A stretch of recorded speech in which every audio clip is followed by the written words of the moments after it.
Bonjour à tous, bonjour, bienvenue chez Alix, un pote pas comme les autres, pour cette nouvelle petite vidéo sur un sujet qui m'a traversé l'esprit et que je me suis dit ce serait bien quand même d'en parler aux gens et de les amener donc de fait, comme toutes les vidéos de cette série Alix a raison, de pousser les gens à réfléchir sur ce qui se passe dans leur tête, sur ce qui se passe dans la société, qui les amène à se plaindre de manière récurrente, bien souvent de manière des plus légitimes, hein, bien sûr, il n'y a pas de souci, sur ce qui se passe dans cette société, dans ce monde, les tenants, les aboutissants, de ce qui arrive, des lois, des forces de marché, des répercussions inhérentes à tout ce marché spéculatif, captif, captateur d'énergie fossile, entre autres.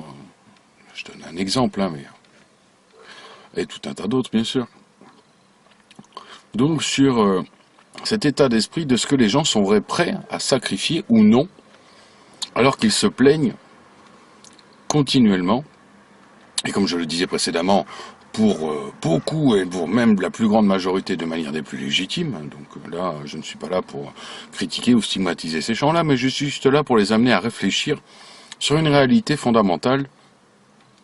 C'est que nous vivons tous, en Occident tout au moins, mais sur la planète, hein, la planète étant sous ce joug du capitalisme international, du fameux papa dollar, pétrodollar.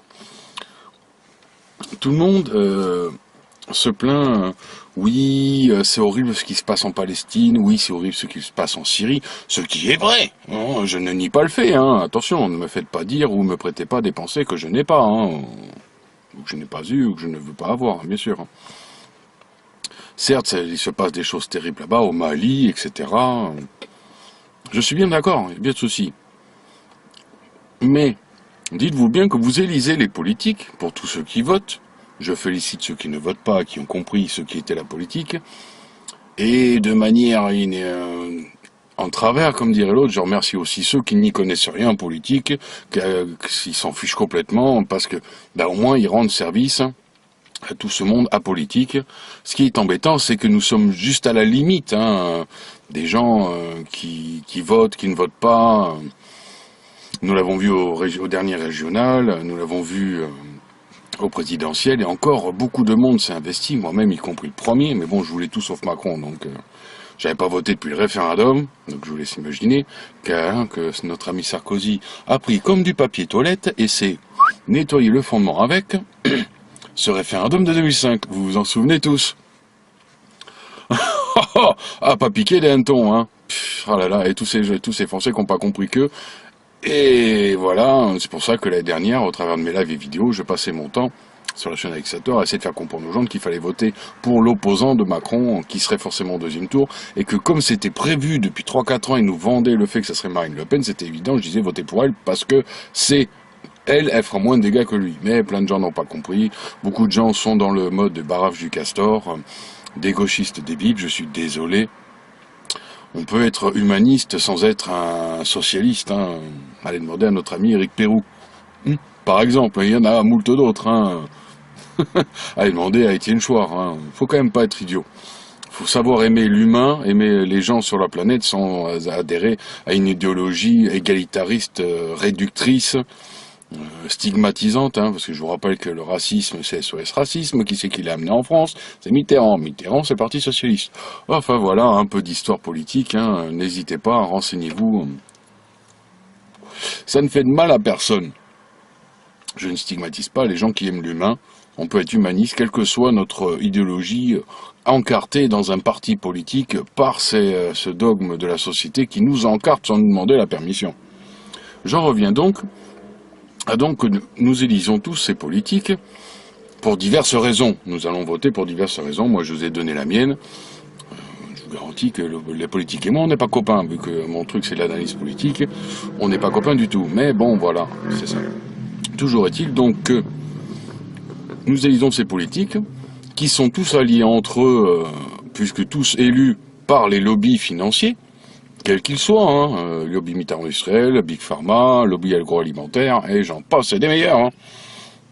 Certains vous diront même les lobbies juifs du Mindbrit, de la franc-maçonnerie juive, blablabla, du sionisme.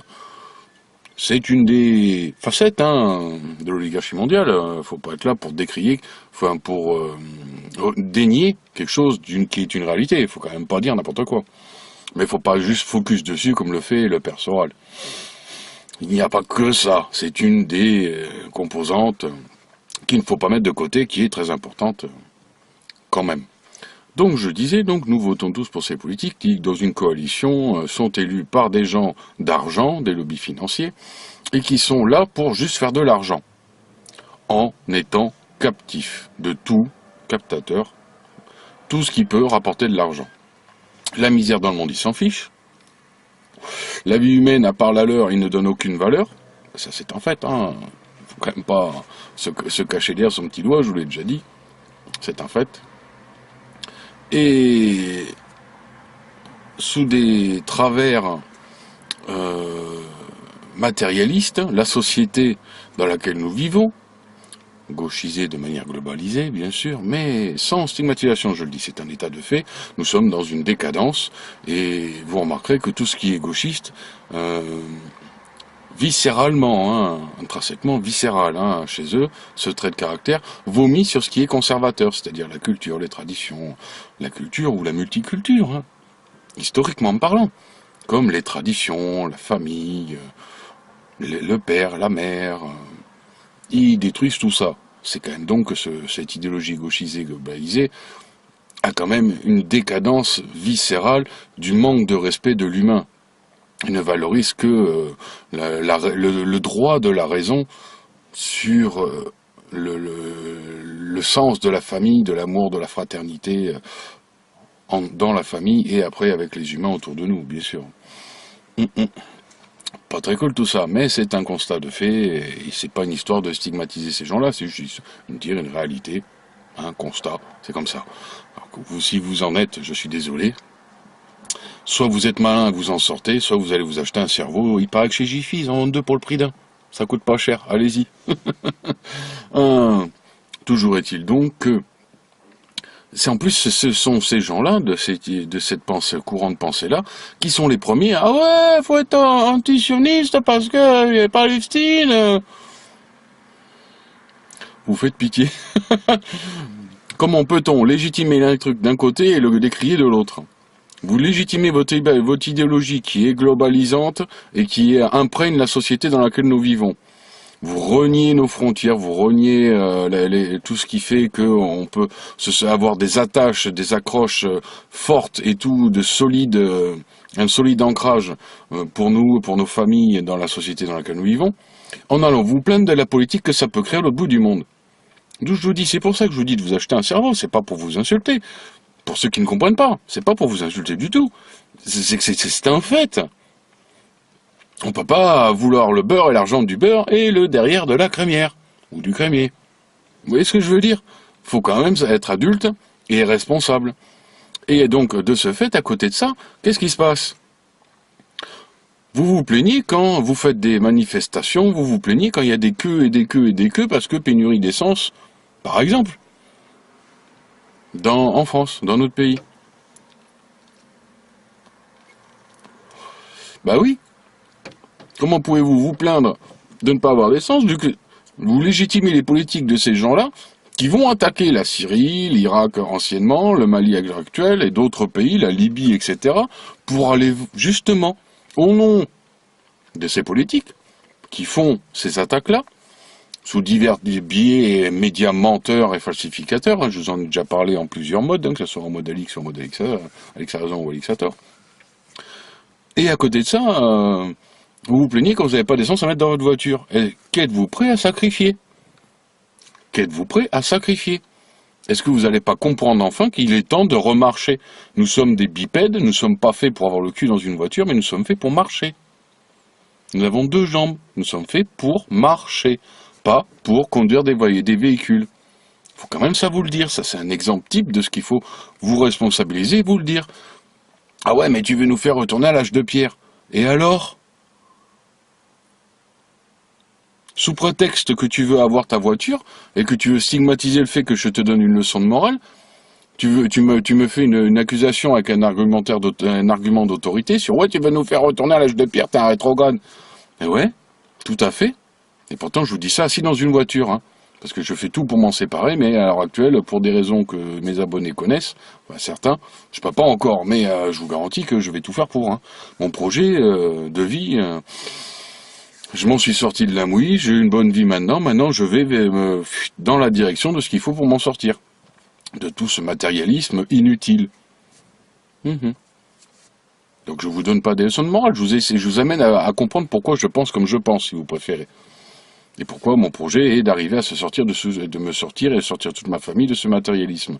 Et d'essayer d'en sortir un maximum de gens autour de moi, dans la société, du pays dans lequel je vis, parce que je suis fraternel, je suis patriote, j'aime mon pays, j'aime les gens autour de moi, que les gens soient bien, ne soient pas moroses, ne tirent pas la tronche, ne se lèvent pas tous les matins avec un boulet à la cheville, en se disant je suis qu'un sale esclave, faut que j'aille travailler. Et je vous parle de ça, mais il y a tout ce qui entoure le consumérisme, l'électricité, hein, vous croyez quoi? Ben oui, il faut bien aller au Mali, au Niger, prendre l'uranium pour pouvoir nourrir les centrales nucléaires en France. Merci Areva. Je parle du pétrole pour la voiture, mais je peux vous parler de l'uranium. Le coltan pour vos téléphones portables. Ouais, t'en as pas de téléphone portable, toi? Si, un vieux clou, le premier de la série des Galaxies, le Galaxy Y, qui date d'il y a au moins 10 ans, que j'ai jamais rechangé. À partir du moment où vous prenez soin de vos téléphones, vous n'êtes pas toujours la tête dans les nuages à faire tomber votre téléphone tout le temps. Il se casse pas, ça fonctionne. Enfin, à l'époque, maintenant, ils font de plus en plus d'obsolescence programmée. Donc, vos produits que vous achetez 1000 ou 1100 euros, un an après, ils valent plus rien et ils tombent en panne tout seuls. D'où le fait d'en sortir souvent pour vous amener à pas vous rendre compte qu'il va tomber en panne, mais pour vous pousser à racheter le dernier modèle. Et vous tombez tous dans le piège. Apologiste de la technologie, inutile, puéril. Moi, je suis désolé. Mais moi, ça me dérange pas de devoir finir par arriver à me passer de ma voiture, retourner à voir ma charrette et mes chevaux. De me servir de ce qui existe, construisant ma charrette moi-même. Je sais faire, donc il n'y a pas de problème.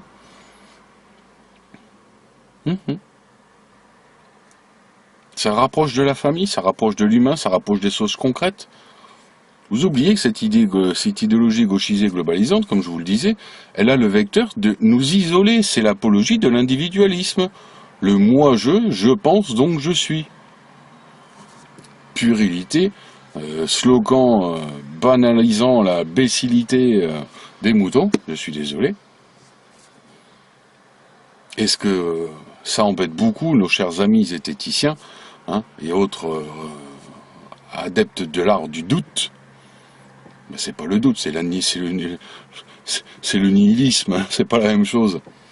Ils font croire qu'ils doutent et que ça les amène donc à remettre en question, mais en fait ils préfèrent tout nier et vous pousser à devoir prouver les choses. J'en veux pour aujourd'hui, là, le cher végan, le végan radical Magic Jack, de la chaîne Magic Jack Productions. Pour tous ceux qui sont adeptes du véganisme, vous ne connaissez pas, n'hésitez pas à aller voir. Et ils se sont alliés avec la tronche en biais, les zététiciens. Quand le véganisme radical s'allie à la zététique manipulatrice, ça vous donne de la lobotomie de cerveau pour les moutons qui ont un cerveau prêt à mâcher et à manger ce qu'on leur dit. Et combien sont prêts à aller s'abonner à ces chaînes-là? 20 000, 30 000, 50 000, 100 000 personnes. Tous des débiles au cerveau fragile. Ah, vous vous sentez embêté par ce que je dis, je suis désolé. Je ne me veux pas insultant, je me veux réducteur de votre position. Ah, on ne peut pas être d'accord avec des gens qui sont des fragiles de la tête, et qui en plus sont les plus véhéments et les plus arrogants sur le fait de dénoncer les problèmes mondiaux sans se rendre compte de la causalité de ces problèmes mondiaux. Comme je le dis tout le temps, n'écoutez pas ces abrutis de la zététique qui vous passent leur temps à dire « Ouais, ce que tu dis, tu dois le prouver. » Non, je suis pas là pour prouver. Je suis là pour te pousser à aller chercher. Tous autant que vous êtes, je suis là pour vous pousser à aller chercher l'information vous-même. Pas à vous la faire délivrer par des gens qui sont là pour vous lobotomiser le cerveau. Ils vous font des belles phrases avec des mots bien manipulants, de la bonne ingénierie sociale. Vous vous faites bien manger le cerveau, et donc vous dites qu'il n'y a pas besoin d'aller plus loin. Et quand quelqu'un qui n'est pas d'accord avec ce que disent ces gens-là, j'utilise la technique qui m'impose de faire. Donne-moi la preuve. J'ai pas à te donner la preuve. Va la chercher toi-même, la preuve. Elle existe, et si je l'ai, que je vous en parle, c'est qu'elle existe. Hein. Eh oui, il faut juste aller la chercher. Et il faut aller chercher tout un tas d'idées opposées à ce que balancent ces gens-là, et comme à ce que je dis moi. Et quand vous arrivez à avoir fait une bonne recherche sur un sujet spécifique, vous rassemblez tout ça, et vous triez ce qui vous semble, dans votre esprit intellectuellement développé, je l'espère pour vous, qui vous amènera, de toute façon, c'est comme ça que ça vous amènera à être rationnel et objectif. C'est en cherchant vraiment tous les tenants, les aboutissants, les avis en accord, les avis opposés, par rapport au sujet qui peut vous intéresser d'aller chercher. Tout au moins pour ceux qui m'écoutent. Je suis pas là pour passer mon temps à insulter les gens. Ah, franchement, mon personnage Alexator, il est là pour ça. Quand je suis de mauvaise humeur et tout, je me sers de ce personnage et je me lâche. Mais en général, je suis plus comme ça, hein, en mode Alix, salut les gens. Je suis là pour vous parler, pour vous dire les choses. Je suis pas un génie, même si j'ai un QI de 139, mais ça n'a rien à voir avec la réelle intelligence. Bon nombre de personnes vous le diront. Il s'avère, hein, j'ai fait tout un tas de sortes de crédits, et de QI, de tests de QI, et la moyenne globale de tous ces tests de QI fait que je suis à peu près à 139. C'est vrai, c'est au-dessus de la moyenne générale. Ben, c'est pas parce que j'ai une moyenne générale de connaissances, c'est surtout par tout le savoir, les recherches, l'acquisition de connaissances, l'expérience de la vie que j'en suis arrivé là. Ce n'est pas juste parce que j'ai bûché dans des bouquins ou j'ai écouté des débiles de la zététique. Hein. La science des scientifiques et des chercheurs, oui. La science des scientistes nihilistes, non. Faites les recherches sur ce que je viens de vous donner comme bien deux bons vecteurs pour bien faire la différence entre les deux. Il ne faut pas remettre les choses en doute juste pour les remettre en doute. Il faut remettre en doute ce qui vous paraît pas normal, qui ne vous paraît pas normal, qui vous amène à vous poser des questions. Eux, ils vous disent, amène la preuve. N'écoute pas ceux qui te disent, posez-vous des questions. Au contraire, si ces débiles-là vous disent ça, c'est que justement, faut vous poser des questions. Mais pas des questions utopiques, débiles. Est-ce que les hommes lézards existent? Est-ce que c'est eux qui dirigent nos présidents, etc. Est-ce que nous vivons sur une terre complètement plate comme une pizza, etc. Non, c'est pas sur ces sujets-là qui ne sont pas fondamentaux pour la vie que vous avez au jour tous les jours sur votre court temps de vie terrestre.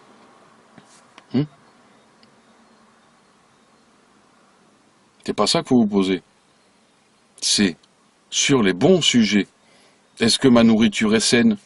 Est-ce que mon activité, ce que je fais au jour de tous les jours, est quelque chose que le commun de l'ensemble du monde peut respecter comme une attitude qui respecte moi, ma famille, mon entourage, mon environnement, mon pays, ma planète, sans être forcément dans la stigmatisation, la culpabilisation ou la victimisation. J'espère que tout ça vous amènera à réfléchir quelque peu. Tout ce que je vous dis, c'est pour votre bien. Moi, je suis bien, je suis terminé, je suis dans mon corps et dans ma tête, je suis en adéquation quasi parfaite et ça se passe très bien pour moi. C'est que donc, vu que j'ai réussi à arriver, bon, avec toutes mes années de recherche, de travail, etc., ma expérience de vie, tout ce que parcours je suis passé, m'ont amené à vivre, m'ont amené à être éveillé, à continuer de m'éveiller. Je ne suis pas encore fini dans ce qui est l'éveil total des choses. Je sais plein de choses et je suis sûr et certain que j'ai encore plein de choses à apprendre. De vous ou d'autres. Et de par mon travail, bien sûr. Il faut savoir se remettre en doute soi-même pour savoir se remettre en question et pour savoir être vraiment objectif et posé et ouvert dans le dialogue. Je ne suis pas là pour débattre avec les zététiciens ou les gens qui sont là pour critiquer ce que j'ai à dire. J'ai raison, ça ne se discute même pas une seule seconde. N'en déplaise à mes détracteurs. C'est pas grave, bon vent, amusez-vous bien, vous trouverez une autre victime, avec moi ça ne marchera pas, je ne céderai jamais. Personne ne me fera changer d'avis, je ne céderai pas. Je sais que j'ai raison, donc c'est aussi simple que ça. J'ai raison. Donc pourquoi voudriez essayer de me faire changer d'avis? Vous remarquerez, là, comme je vous le disais, j'ai subi une censure, je suis passé dans l'algorithme de YouTube pour me faire baisser dans les tendances, ce qui fait que j'ai moins de gens qui voient mes vidéos. Mais bizarrement, j'ai beaucoup plus de likes. C'est-à-dire que j'ai moins de gens qui me voient, mais beaucoup plus qui m'apprécient. C'est bizarre, ça, qu'avant. Là, depuis, entre décembre et janvier, je m'en suis pris une bonne, là, décembre 2017, janvier 2018. Mais depuis, j'ai des gens qui me suivent, mais beaucoup plus concrets, et qui aiment beaucoup ce que je fais. Avant, j'avais 20, 30, 40 likes. Certaines vidéos que j'étais beaucoup vues, ça pouvait monter à 6, 700, oui, likes. Là, maintenant, ma moyenne de mes vidéos courantes, ça monte à 50, 60, 70, 80, 100. Ça monte. Les gens aiment bien ce que je fais. N'en déplaise à mes détracteurs. Donc, et en plus, ils ont compris ces cartons-pâtes là, que ça marcherait pas avec moi, ce qui fait qu'ils ne viennent même plus m'embêter. Oh, il y a toujours un cafard ou deux de la confrérie des pouces rouges qui vient disliker, mais c'est pas grave, c'est pas grave. Il faudrait qu'il investisse un peu plus d'argent pour me battre le nombre de pouces. Et comme je le cache, il peut pas le voir, donc il dépense de l'argent dans le vide, parce que c'est pas gratuit d'arriver de mettre des dislikes. Ça se paye tout ça. Ah. Et en plus c'est bête, ça coûte plus cher d'acheter un dislike que d'acheter un like. Parce qu'on m'a fait remonter l'information, là, YouTube il joue un jeu, c'est vraiment pas normal ça. On ne devrait pas pouvoir acheter des likes ou des dislikes. Ça devrait être par notre valeur et notre mérite de créateur sur YouTube qui en devrait être mis en avant.